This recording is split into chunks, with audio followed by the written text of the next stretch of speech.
Speaker, this is a great example of the many amazing organizations that we have working in the region and on the bay and inland lakes. And the Severn Sound Environmental Association is one of those long-standing organizations that have some incredible data, incredible work to draw on, plus a really great, good news story in terms of a former area of concern.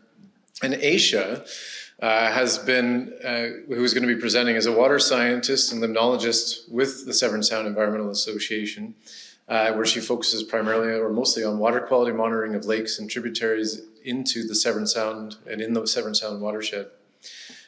She has a particular emphasis on nutrient conditions and response of algae and other biological communities. Her work has included increasing understanding of water quality trends and the impacts of watershed stressors, as well as developing citizen science programs to engage the public. And we're just really, really grateful for Aisha's knowledge and that she made it up the highway this morning, so thanks for being here.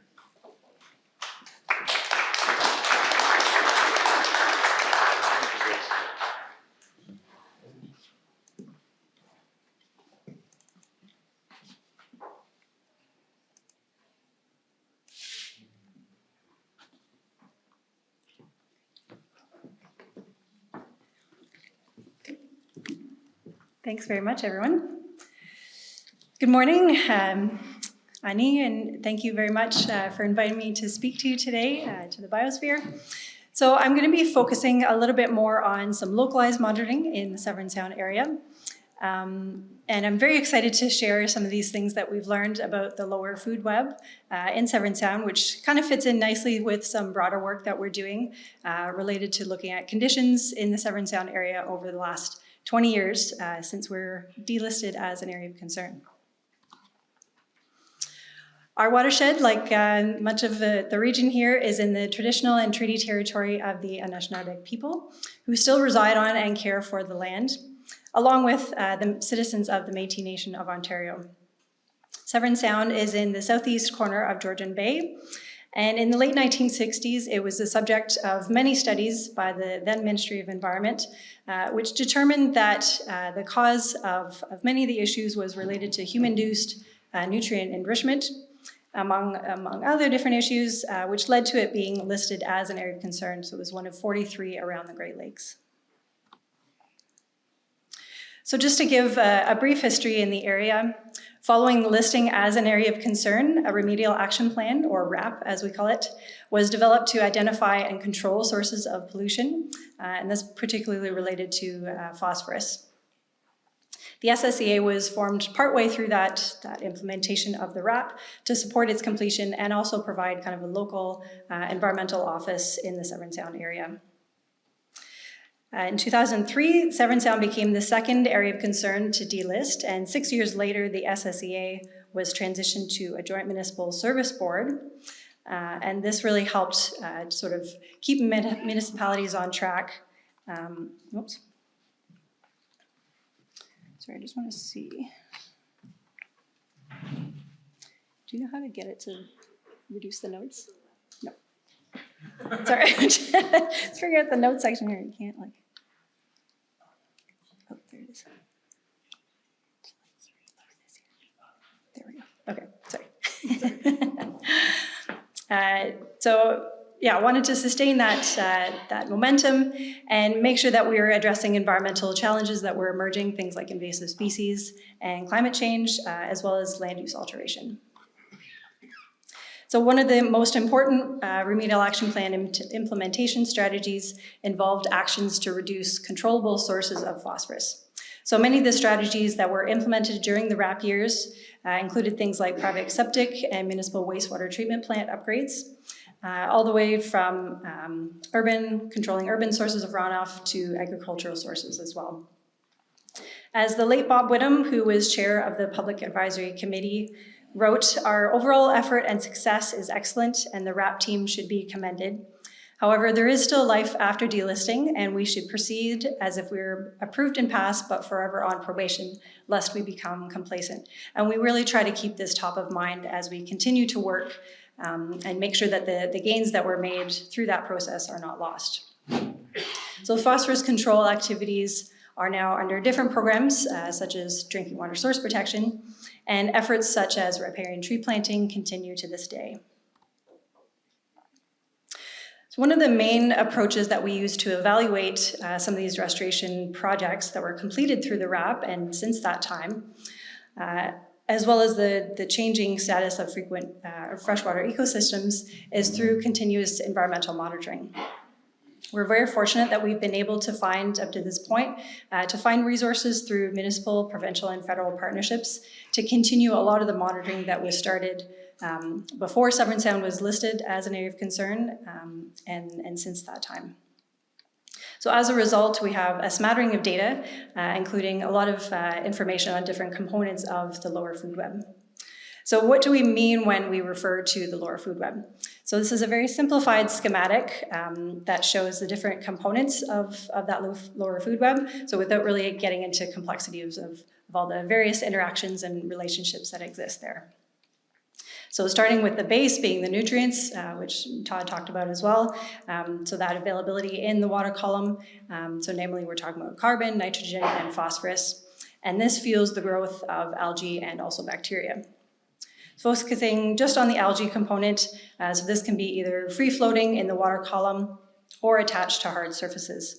And these are in turn raised upon by invertebrates. So this includes zooplankton, which are the small invertebrates that live in the open waters and eat phytoplankton, while the benthic invertebrates live on the bottom of the lake bed, and a lot of those species eat attached algae.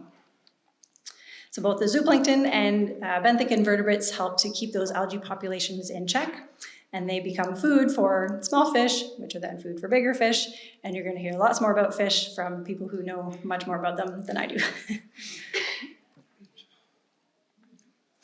So in terms of some of this sampling, we routinely monitor the lower food web by sampling for water quality, as well as algae and zooplankton in the open waters of Severn Sound. SSEA's water sampling program, at some of the sites that we have, this data has been collected for about 50 years now. So we're looking at collecting data for these sites every 2 weeks through the ice-free season. So this is generally from May to October. And the program involves collecting quite a few different types of data, so vertical profiles of physical variables, so this includes temperature and oxygen, along with water clarity, so we use a Secchi disc to measure that. And then we also collect our water samples for chemistry, so this is the nutrient component, and that same water is also analyzed for the algae community and biovolume. So biovolume is essentially just a measure of the volume of algae cells in a given volume of sample water. So it's similar to kind of a biomass estimate, and you'll see this term used later on. Lastly, the zooplankton are collected using a net that's lowered down to the lake bed and brought up to the surface. And those samples, we look at the community composition, so what different species are there, along with the density and biomass. So this map just shows the location of all our long-term sampling sites. So you can see the ones that are circled in red here are our long-term sites, which have been sampled continuously since 1973. So quite a good data set there. We do have additional stations that sort of vary in how long we've been sampling. The latest addition being the open water M5 site, which was added in 2003. So we still have, at minimum, a 20-year data record. So before I dive into results, and I don't expect you to read this table, but just wanted to bring up the challenge of how to actually describe changes, particularly when you're looking at algae. So it really depends on the goals of the monitoring program and whether you want to know how much algae is present, what different species are present, whether they're producing toxins, and so on. So there's definitely a challenge in monitoring this algae component of the lower food web because there are a variety of different methods and approaches to quantify and characterize that algae. as you can see in the table here. So each of these approaches sort of provides different types of information along with varying levels of detail, and also has various limitations that you need to be aware of when you're considering the data. So the SSEA monitoring method has relied on several of these different approaches. At the most basic level, we have solvent extracted chlorophyll A, which is a very common measure that's used. And this pigment is present in all algae, so it gives you a good indication of the total amount that's present, but doesn't really tell you anything about the types of algae that are out there.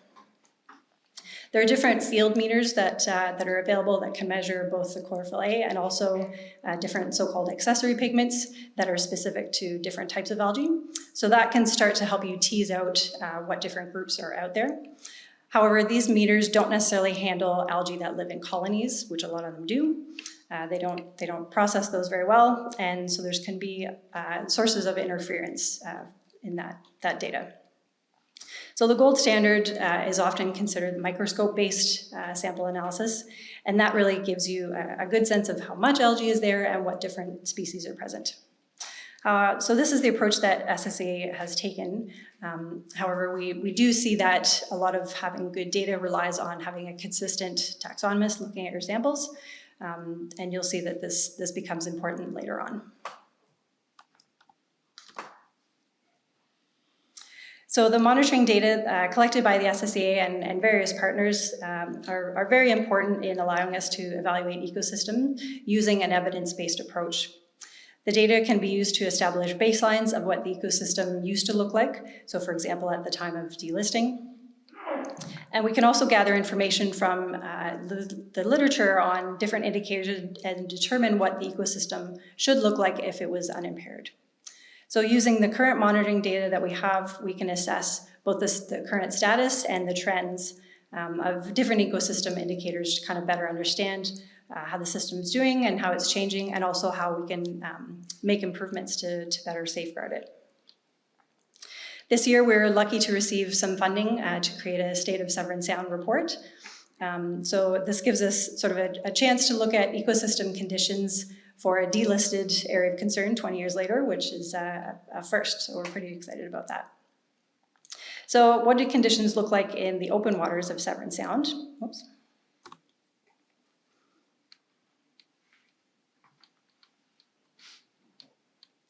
According to the targets that were set out in the Severn Sound Remedial Action Plan, most monitoring sites in 2022 show fair to good conditions for things like total phosphorus, chlorophyll A, water clarity, and bottom water dissolved oxygen concentrations. So these are shown by the colors on the map, with the green dots being good and red being poor. There are a couple of sites that have poor bottom water dissolved oxygen, which are naturally prone to that depletion. So we're expecting to see low concentrations there, but we are also seeing some sites that have lower than expected dissolved oxygen concentrations. Over the long term, significant improvements in total phosphorus concentrations have been observed in Severn Sound. One data gap that we've identified, though, is we don't have any information on the amount of dissolved reactive phosphorus. So this is the type of phosphorus that's the most available to algae. So that's sort of important to track in and of itself, and unfortunately we don't have that information. So it's good to be able to identify these gaps in our knowledge. Likewise, due to gaps in the data record, we don't really have sufficient information to evaluate the trends in chlorophyll A concentration. So that's a bit of an unknown. But we are seeing significant deteriorating trends in the water clarity, which is often correlated with that chlorophyll A. Bottom water dissolved oxygen has been largely consistent over the last 20 years. Looking a little bit more closely at the current conditions and comparing them to the Remedial Action Plan targets, we see that the targets for total phosphorus and for chlorophyll A are being met pretty much at all sites, which is shown by the green boxes in the table here, with the exception of South Bay, so down in the Honey Harbour area, which is shown in red there. The water quality target is not being met for all the sites except for in Penetang Harbour, which has its own set of criteria, just due to different mixing conditions there. And we've also seen recently that some of the deeper sites in Severn Sound, so basically greater than 8 meters, have not been meeting the targets for bottom water dissolved oxygen. We also have data on the phytoplankton communities in Severn Sound to help us better understand some of these open water quality patterns that we're seeing. I will point out that we've only included data up to 2016, and this is because of that taxonomy issue that I mentioned. So we did have a change in taxonomist after 2016, and we're still working to find ways to integrate the newer data with the historical data. So similar to open water quality, the Remedial Action Plan target set out delisting objectives related to algae. And so these include things like demonstrating a reduction in the total biovolumes, the amount of algae, as well as specifically reduction in the cyanobacteria, the blue-green algae. So although, as you can see on the map here, there is some spatial variability, but overall the total algae biovolumes in 2016 were relatively low and reflected the ecosystem shift that happened after the Dreissena mussels came in, and that happened about mid-90s. So you can see on the map where the size of the circles corresponds to the amount of algae that's out there. Site-specific indicators that related to algae were evident where some of the more enclosed embayments tended to have poorer status, and this kind of relates to what Todd was presenting, and also had more deteriorating trends compared to the open water sites. And this is particularly apparent in the Honey Harbor area, where we're really seeing higher biovolumes and an increasing trend. The cyanobacteria biovolumes, so just switching maps here. So these biovolumes are still relatively low, with the exception of South Bay being higher amongst the other areas in Severn Sound. And generally, this has been unchanging over the years. So we do still need to integrate some of the newer data, but we can see that kind of taken on a regional scale, the total amount of algae in Severn Sound has been unchanging in the last 20 years. However, we are seeing a significant shift in the composition of the algae community, where the amount of groups like green algae and blue-green algae are increasing at the expense of other types of algae.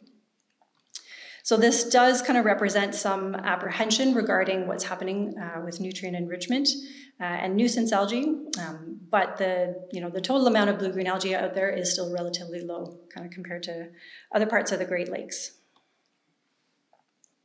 So we can see some of the shifts that have been happening in the algae community, particularly that took place after the zebra mussels became established in Severn Sound, when we look at the specific species within the algae community. So the larger diatoms that we used to see kind of pre-zebra mussels and pre-delisting, these were associated with excess nutrient enrichment, and we're seeing decreases in a lot of those enrichment indicator taxa. So you can see that on the two right-hand graphs here. After the mussels came in and there were some significant watershed upgrades made, those populations really changed. The two left-hand graphs, we can also see a shift in the blue-green algae community. So taxa like Microcystis are increasing at the expense of other groups.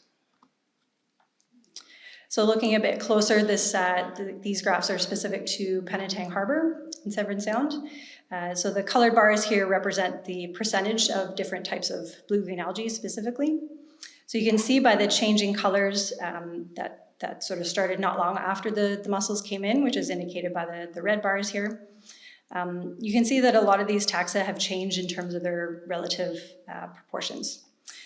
So the example that I gave earlier, Microcystis, so that's the brown bars that you're seeing there, and how much that is increasing at the expense of Dolichospermum, which is another taxa that has been declining. So this has implications in terms of which of these species are able to produce blue-green algae toxins, and there's definitely a correlation here with the mussel invasion. So you might be wondering, given some of these shifts that we're seeing, have we been seeing more blue-green algae blooms in Severn Sound?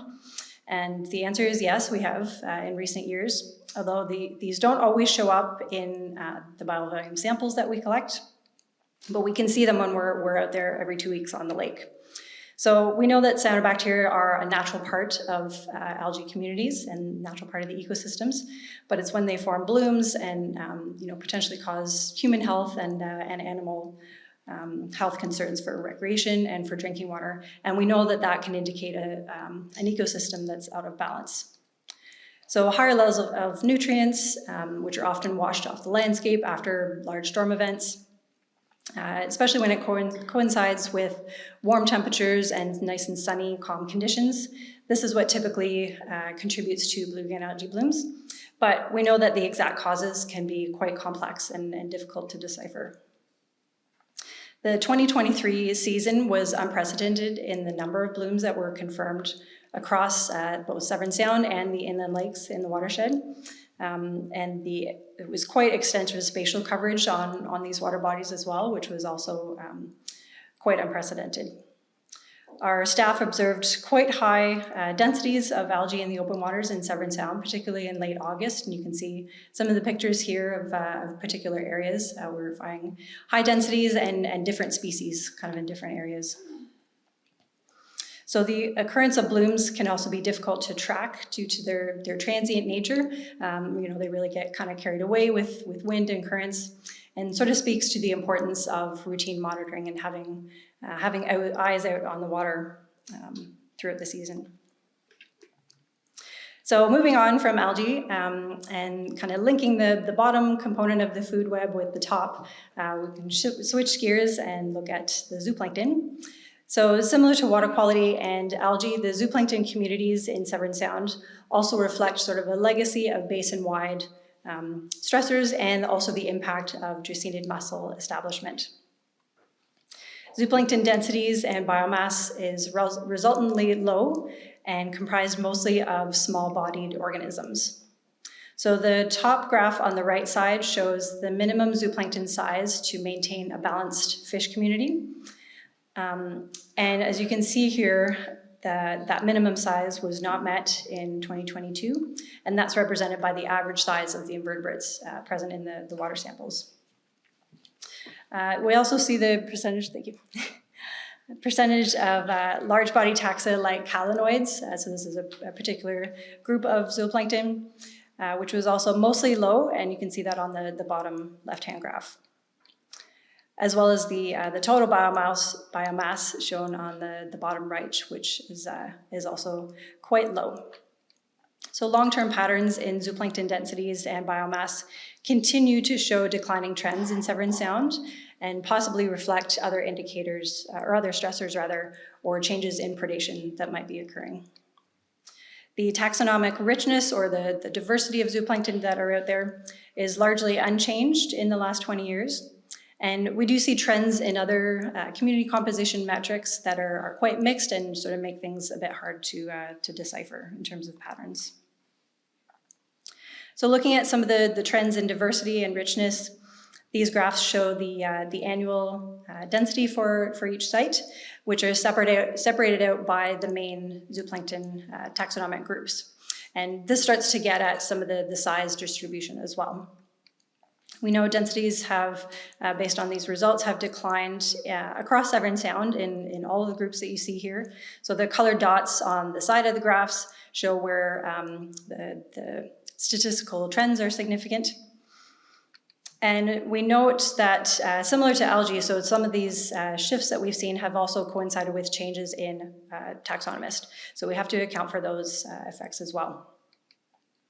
But I will note that since 2019, we have seen some increases in populations. So this could be a reassuring sign that things might be on the rebound. So just as zooplankton are important in the lower food web, in the open lake, sort of that pelagic zone, the benthic invertebrates that live on the lake bottom are critical to the food web in that particular portion of the lake. So taken together, the group of invertebrates are often referred to as the benthos. And the remedial action plan listed several delisting objectives for the benthos. And so these included maintaining and enhancing the presence of hexagenia.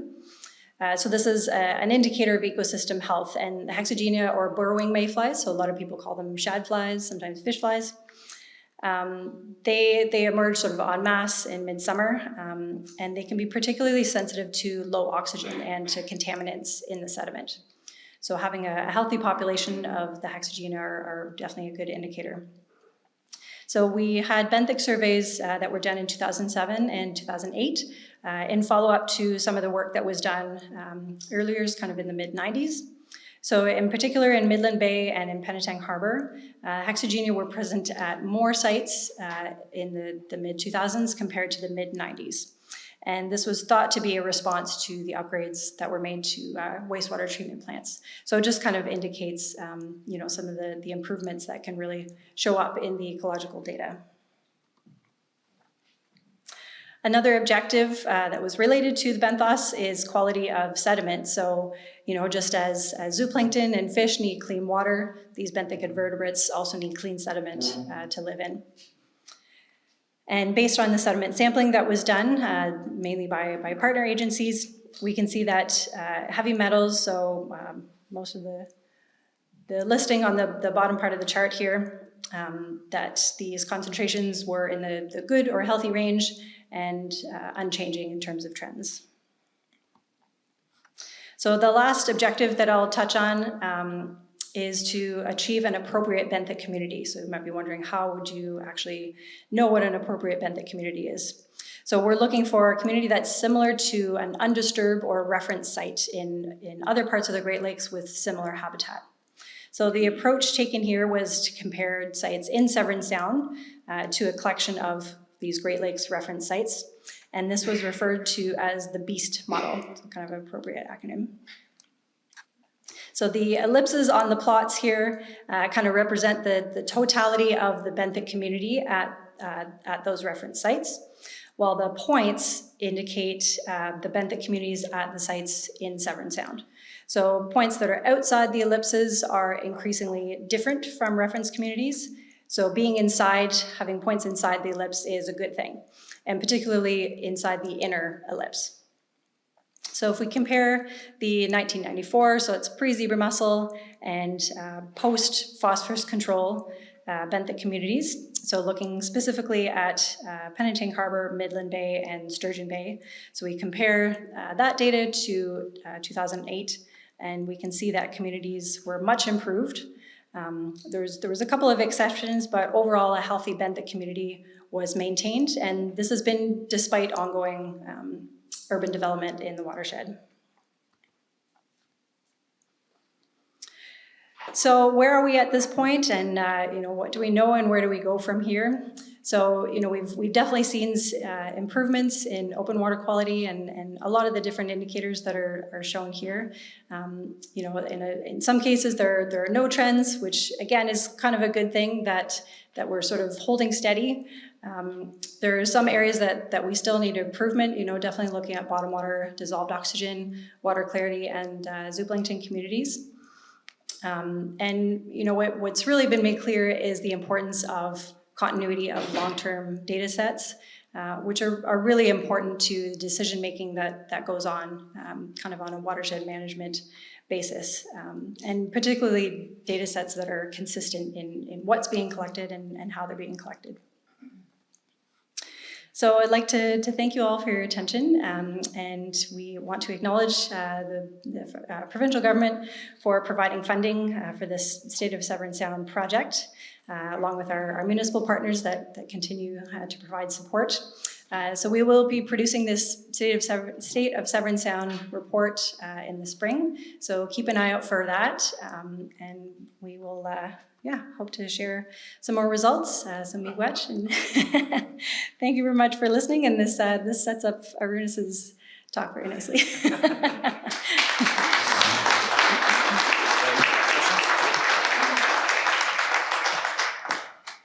Thanks so much, Aisha. Thanks, Severn Sound, for the amazing work, incredible work that you do. The last slide that speaks to the importance of long-term monitoring. I know that, David and then Katrina and all of us that look at State of the Bay data are really appreciative of that rich data set, but also the expertise in your office to help interpret. And it then allows us to draw up the coast in terms of what might we expect down the road or even right now. So it's really deeply appreciated, and it's very, very important. So kudos to the politicians as well that continue to support that work. So we do have time for, we're gonna go with 2 questions. And we're going to start with somebody different than Rupert, unless it's just Rupert. But right on. All right, Rupert, you got the floor. You sure? Yeah, go. Data and look at how storm events kind of relate to river inputs that we're seeing. Like we might get a stronger signal looking at some of that information versus, you think about, even though Severn Sound, it's all kind of considered nearshore just because it's so shallow and relatively small. But really the open water sites that we're monitoring are offshore enough that you're not going to pick up, really kind of specific development areas. But that's definitely something that we kind of grapple with and want to make sure that we're measuring the right things in the right places to be able to pick up those kind of impacts. Thank you. And thank you, Greg, for that. Yeah. My question's kind of similar. It looked like I think it was in the zooplankton studies, that North Bay and South Bay looked like they were a little bit of anomalies compared to In the other phytoplankton, yeah. What might you attribute that to? Yeah, those 2 areas, North Bay and South Bay, have been anomalies for quite some time, and I think part of it is just that they are so secluded, and in terms of restricted mixing. So both those basins also stratify very strongly, so you get that gradient that sets up in the summertime. So there's also internal loading of nutrients, which other parts of Severn Sound doesn't experience to the same degree. So there could be, because we're also seeing higher nutrient concentrations in those areas. But it's interesting that North Bay and South Bay are very close together geographically, but have completely different algae communities. So South Bay actually has more blue-green algae within the water column, whereas North Bay doesn't. And I can't figure it out. You good? I have one actually last question. It's the MC privilege. But it's based on, I don't have the timing around when the goals for the RAP delisting would have been. So based on work that you've done and Todd and others have done, are the goals that were set for delisting, are they still valid goals? Like, would you consider, or is there a time where you assess and shift those goals for, based on our understanding of the ecosystem? Mm-hmm. Yeah, that's a really good question, and something that I've thought about as well. And some of these targets that were created are actually more protective than some of the provincial targets that are out there. So for example, looking at phosphorus, the target across the province is 20 micrograms per liter. There's still kind of some debate on what exact number to use, but that's relatively widely accepted. But it's actually more protective, the objective in Severn Sound. So I think in some cases the objectives still do hold, but there might be particular areas like North Bay and South Bay where the objectives for the open waters of Severn Sound maybe aren't achievable in areas that are really restricted in terms of mixing. So, it kind of goes back to Todd's presentation and considering factors like exposure and some of those things in how we set different targets. Thanks so much. Thanks, Aisha. Another round of applause. Oh, wait. Oh, then thanks for the gift. Yeah. This is why we have a team, Katrina.